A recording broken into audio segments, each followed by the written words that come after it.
The island of Corsica sits in the Mediterranean like a stone dropped and forgotten, rugged and proud, and belonging, it sometimes seems, to no one entirely. The sea around it is brilliant blue in summer, cold and indifferent in winter, and the mountains at its heart rise so sharply that whole villages can disappear into cloud by mid-morning. It was here, in the port town of Ajaccio, on the 15th of August, 1769, that a boy was born who would one day make emperors tremble. His name, at birth, was Napoleone di Buonaparte, not Napoleon Bonaparte, not yet. That softening of consonants, that Frenchification of a proudly Italian name, would come later, worn smooth by years of assimilation and ambition. His father, Carlo, was a lawyer of modest means and considerable charm, a man who had fought alongside the Corsican patriot Pasquale Paoli to resist French annexation of the island. His mother, Letizia, was something else entirely. Letizia Ramolino was 20 years old when Napoleon was born, already a mother once, already familiar with hardship. She was described by those who knew her as iron wrapped in grace. She would need to be. The Bonaparte family was noble in name, which meant something in theory and very little in practice. They had lineage, yes, traced back through Genoese and Tuscan roots, but lineage does not fill a table. Carlo was clever enough to navigate the new French administration of Corsica, eventually securing recognition of the family's noble status from the French crown. That recognition mattered enormously. It opened a door. Through that door walked a future. Napoleon was the second surviving child, though the house was filling fast. Eventually there would be 8 children who lived to adulthood, a loud and jostling household in a town on the edge of the French Empire's attention. He grew up speaking Corsican and Italian before he spoke French. He grew up with the sea in his ears and the mountains at his back, and a sense, perhaps absorbed from his father's old political loyalties, that the world was divided between those who imposed their will and those who suffered it. He was not, by most accounts, a gentle child. He was quick-tempered, fiercely competitive, and possessed of a stubbornness that could exhaust adults twice his age. His brother Joseph was older, calmer, easier. Napoleon was the difficult one. But difficulty, in the right hands, is just energy waiting for direction. The direction came early. In 1779, at the age of 9, Napoleon was sent to France. He enrolled first at a religious school in Autun, briefly, to improve his French, and then at the Royal Military Academy at Brienne-le-Château. He was 10 years old. He was small, foreign-accented, and poor by the standards of the boys around him, many of whom came from established French noble families with money and connections and an easy sense of belonging that Napoleon did not share and would not pretend to.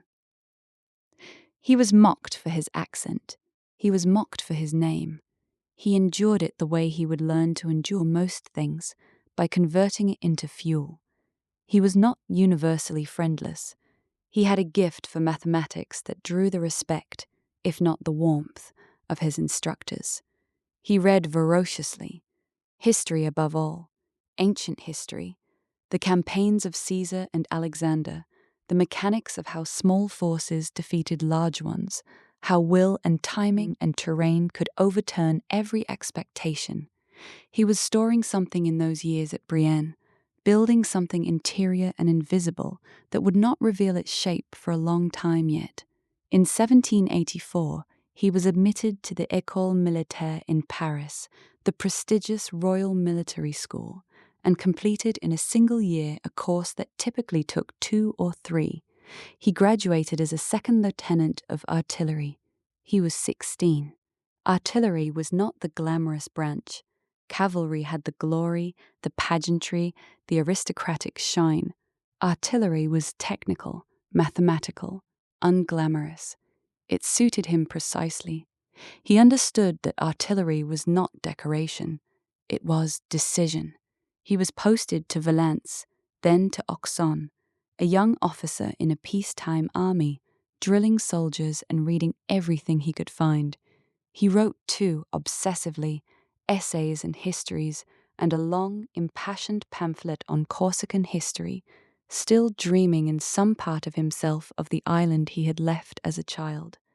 He visited Corsica during periods of leave and found it changed, and found himself changed more. He was becoming French by necessity, Corsican by nostalgia, and something else entirely by temperament. And then, in 1789, France broke open. The revolution did not arrive quietly. It arrived like a storm that had been gathering for a generation, in debt and hunger, and the grinding injustice of a system that taxed the poor to maintain the extravagance of the few. The Bastille fell in July. The old order cracked, then shattered. The streets of Paris ran with a new and terrifying energy, and the institutions that had defined French life for centuries began to dissolve almost overnight. For many officers of the royal army, this was catastrophe. They had sworn loyalty to a king who was now a prisoner of his own people. Thousands emigrated. They packed their titles and their grievances and left for the courts of Europe, waiting for the madness to pass. Napoleon did not leave. Napoleon watched. He was 20 years old, an outsider in the French military establishment, a man with no great family connections to protect and no particular loyalty to the old regime that had ever been returned in kind. The revolution did not threaten him. It rearranged the board. He sensed it before he could have articulated it. The old hierarchies were dissolving. The men who would rise now would rise on merit, on nerve, on the ability to act decisively when everyone else was paralyzed by the speed of change. The army was hemorrhaging experienced officers. Vacancies were opening at every level. A young man who was talented and fearless and willing to commit fully to the new order of things could move faster than would have been imaginable 3 years before. He committed. He embraced the revolution's language, its ideals of liberty and rational governance, with the genuine enthusiasm of a man who had always felt the old order was not built for people like him. Whether that embrace was purely ideological or partly strategic is a question historians have argued for 2 centuries. The honest answer is probably that it was both, and that Napoleon himself could not have drawn a clean line between the two. What is certain is this: by the time the revolution had burned through its first years, when France was at war with half of Europe and consuming its own leaders in the Terror, Napoleon Bonaparte was ready. The chaos that destroyed so many men was, for him, a kind of weather he had been born to navigate. The island had made him hard, the academies had made him precise, and the revolution had made him possible.